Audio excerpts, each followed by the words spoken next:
A little while ago, I released a video, The Black Flash of Cape Cod. And after I released that video, I got tons of messages saying that the Black Flash sounded exactly like Spring Hill Jack. And I was like, who the heck is Spring Hill Jack?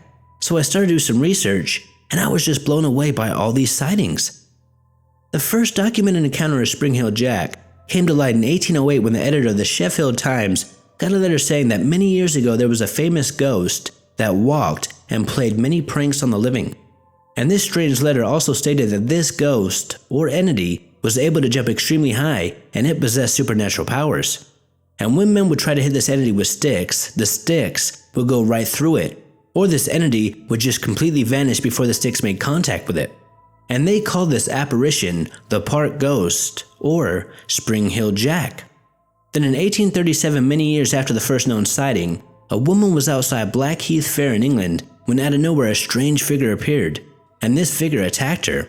It tore off her blouse and scratched her stomach, then it jumped away. And when she was asked what he or she looked like, she said that it looked evil and that it had long cold iron tip-like fingers. And at that time she believed that it was a man, but a crazy man. And when the mayor publicized this attack, he got bombarded with letters stating that they too had been attacked by this person.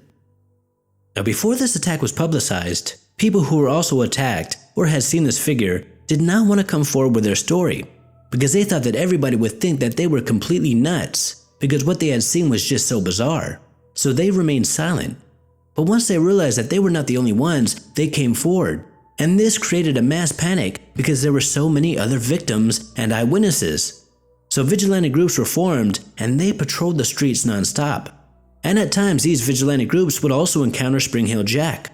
But they could never catch him because he moves so fast and can jump over just about anything, making many believe that this was not a man.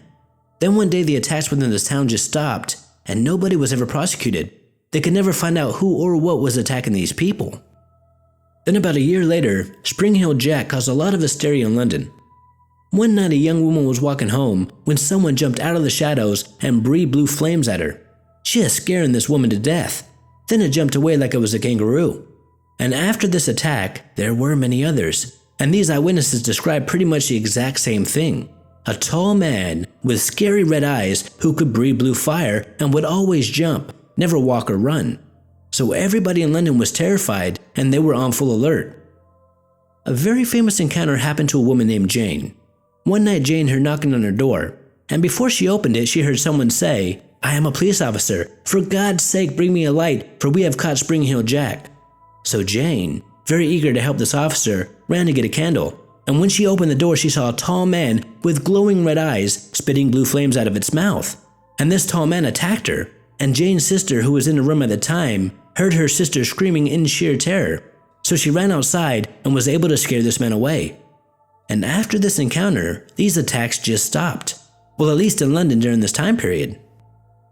Then in the 1870s, Spring Hill Jack was seen all throughout the English countryside, and the townspeople set up traps, shot at him, did whatever they could to capture or kill this person, but no one ever could. Now after these sightings, it is believed by many that Spring Hill Jack moved to America in 1880, as someone or something was attacking people in Kentucky. And these eyewitnesses described a person almost identical to England's Spring Hill Jack, such as he was very tall, had long icy cold iron-like fingers, pointy ears, and that he shot blue flames, but not from his mouth, but from his chest. Then after these sightings, this person or entity disappeared for a very long time.